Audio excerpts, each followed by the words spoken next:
대해서 제가 오늘 첫 나왔습니다만 국민적으로 굉장히 명예가 실추되고 있는 부분이 이중 모의 또 이중 교사 이 부분입니다. 여기에 대한 진실을 규명해서 특검에 수사 의뢰하는 데 전적으로 공감을 표하고요.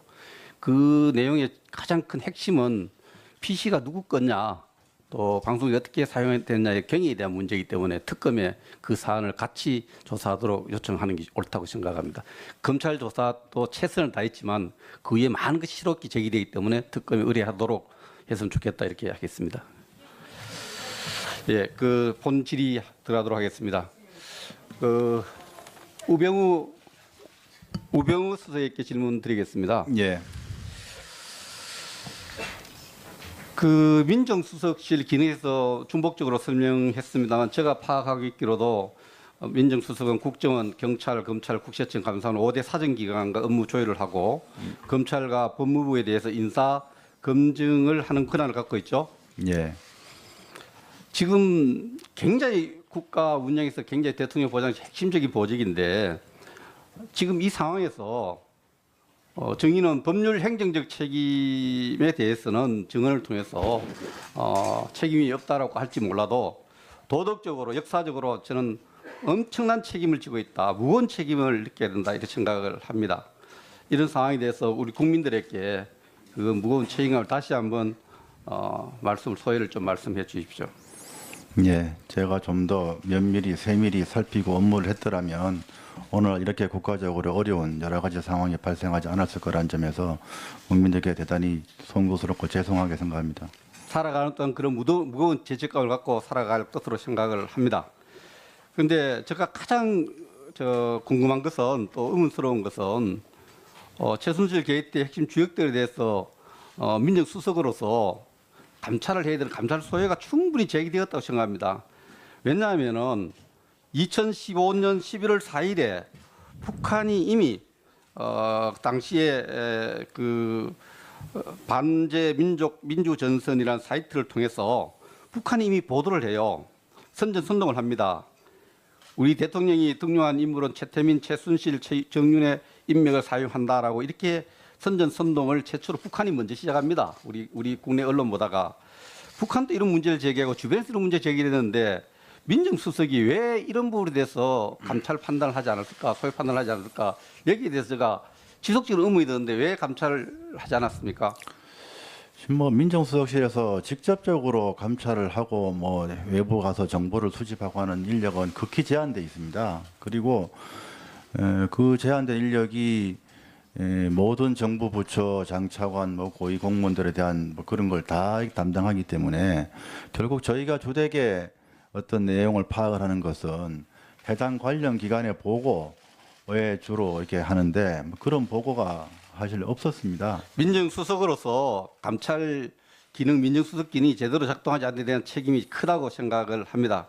그리고 세월호 조난 때 그 지휘가 뭐였습니까? 세월호 사건 때요? 4월 16일 그때 당일에. 변호사였습니다. 6월 5일에 해경 상황실 서버를 압수수색 수식하지 말아라는 이런 지시를 했다는 것이 앞서 증언에서 했습니다. 그런 지시는 한 적이 없습니다. 그러면 그 검찰 수사 당국자와 통화한 기억은 있다 그랬죠? 예. 어떤 내용은 기억이 안 난다 그러고요? 상황 파악만 했습니다. 지금 왜 그렇게 대치를 하느냐. 그리고 예. 제가 당시에 국방부 차관으로서 업무를 보면은 이 문제와 관련해서는 정무수석실에서 해야 될 일이거든요. 정무수석실의 업무가 치안하고 치안 비서관은 정무수석실 소속이죠. 그래서 아까 제가 증언 말씀드릴 때 해경 쪽 컴플레인이 하여간 해당 그 루트를 통해서 저희한테 왔던 것 같다라고 말씀드렸는데 저희가 해경으로부터 직접 들은 것이 아니라 예. 그래서 행정자치, 국민소통, 치안은 정무수석실 소관이에요. 그래서 제가 업무 협조할 때도 정무수석실하고 쭉 했었는데 만약 6월 5일에 그 통화를 했다면은 그 구조를 그 이미 상황 끝났으니 구조를 방해하려는 이런 의도보다는 그 여러 가지 검찰의 어떤 수사 규명에 영향을 줄 수 있다고 생각합니다. 민정수석실에서 했다면은 그 부분에 대해서 많은 의문이 제기되고 있는데 통화를 한 내용을 다시 왜 했는가 다시 한번 설명해 주세요.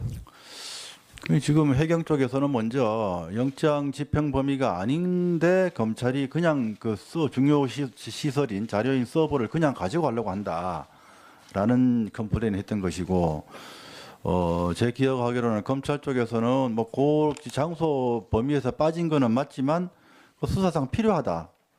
서로 이제 그런 입장이었습니다. 그 양쪽이 다 뭐 일리가 있는 얘기였고요.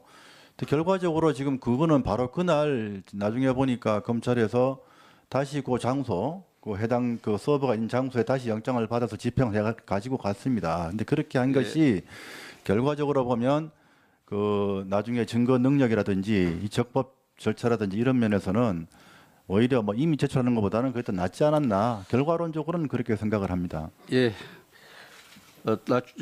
조혁대인이 질문 좀 하겠습니다. 오늘 왜 나왔는지 아세요? 네, 세월호 7시간에 대한 내용으로 예? 온 것으로 알고 있습니다. 검찰과 법무부에 대해서 인사 검증을 하는 권한을 갖고 있죠. 예. 지금 굉장히 국가 운영에서 굉장히 대통령 보장이 핵심적인 보직인데 지금 이 상황에서 정의는 법률 행정적 책임에 대해서는 증언을 통해서 책임이 없다라고 할지 몰라도 도덕적으로 역사적으로 저는 엄청난 책임을 지고 있다, 무거운 책임을 느껴야 된다 이렇게 생각을 합니다. 이런 상황에 대해서 우리 국민들에게 그 무거운 책임감을 다시 한번 말씀을 소회를 좀 말씀해 주십시오. 예, 제가 좀 더 면밀히 세밀히 살피고 업무를 했더라면 오늘 이렇게 국가적으로 어려운 여러 가지 상황이 발생하지 않았을 거라는 점에서 국민들께 대단히 송구스럽고 죄송하게 생각합니다. 살아가는 동안 그런 무거운 죄책감을 갖고 살아갈 것으로 생각을 합니다. 그런데 제가 가장 궁금한 것은 극히 제한돼 있습니다. 그리고 그 제한된 인력이 모든 정부 부처 장차관 뭐 고위 공무원들에 대한 뭐 그런 걸 다 담당하기 때문에 결국 저희가 주되게 어떤 내용을 파악을 하는 것은 해당 관련 기관의 보고에 주로 이렇게 하는데 뭐 그런 보고가 사실 없었습니다. 민정수석으로서 감찰 기능, 민정수석기능이 제대로 작동하지 않는 데 대한 책임이 크다고 생각을 합니다. 그리고 세월호 조난 때 그 지휘가 뭐였습니까? 세월호 사건 때요? 4월 16일 그때 당일에 변호사였습니다. 6월 5일에 해경 상황실 서버를 압수수색 수시하지 말아라는 이런 지시를 했다는 것이 앞서 증언에서 했습니다. 그런 지시는 한 적이 없습니다. 그러면 그 검찰 수사 당국자와 통화한 기억은 있다 그랬죠? 예. 어떤 내용은 기억이 안 난다 그러고요? 상황 파악만 했습니다. 지금 왜 그렇게 대치를 하느냐. 그리고 예. 제가 당시에 국방부 차관으로서 업무를 보면은 이 문제와 관련해서는 정무수석실에서 해야 될 일이거든요. 정무수석실의 업무가 치안하고 치안 비서관은 정무수석실 소속이죠. 그래서 아까 제가 증언 말씀드릴 때 해경 쪽 컴플레인이 하여간 해당 그 루트를 통해서 저희한테 왔던 것 같다라고 말씀드렸습니다. 저희가 해경으로부터 직접 들은 것이 아니라. 예. 그래서 행정자치, 국민소통, 치안은 정무수석실 소관이에요. 그래서 제가 업무 협조를 할 때도 정무수석실하고 쭉 했었는데 만약 6월 5일에 그 통화를 했다면은 그 구조를 방해, 그 이미 상황 끝났으니 구조를 방해하려는 이런 의도보다는 그 여러 가지 검찰의 어떤 에 대해서 제가 오늘 첫 나왔습니다만은 국민적으로 굉장히 명예가 실추되고 있는 부분이 이중 모의 또 이중 교사 이 부분입니다. 여기에 대한 진실을 규명해서 특검에 수사 의뢰하는 데 전적으로 공감을 표하고요. 그 내용의 가장 큰 핵심은 PC가 누구 거냐, 또 방송이 어떻게 사용됐냐의 경위에 대한 문제이기 때문에 특검에 그 사안을 같이 조사하도록 요청하는 게 옳다고 생각합니다. 검찰 조사도 최선을 다했지만 그 위에 많은 것이 실없게 제기되기 때문에 특검에 의뢰하도록 했으면 좋겠다 이렇게 하겠습니다. 예, 그 본질이 들어가도록 하겠습니다. 그 우병우 수석에게 질문 드리겠습니다. 예.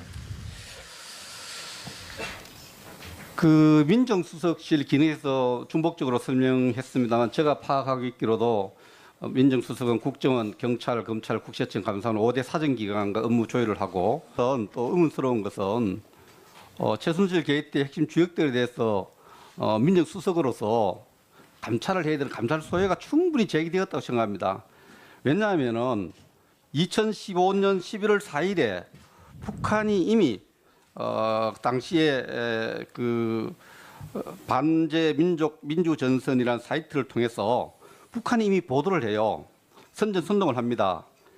우리 대통령이 등용한 인물은 최태민, 최순실, 정윤의 인맥을 사용한다라고 이렇게 선전선동을 최초로 북한이 먼저 시작합니다. 우리 국내 언론 보다가 북한도 이런 문제를 제기하고 주변에서 이런 문제 제기를 했는데 민정수석이 왜 이런 부분에 대해서 감찰 판단을 하지 않았을까, 소요 판단을 하지 않았을까, 여기에 대해서 제가 지속적으로 의문이 드는데 왜 감찰을 하지 않았습니까? 지금 뭐 민정수석실에서 직접적으로 감찰을 하고 뭐 외부 가서 정보를 수집하고 하는 인력은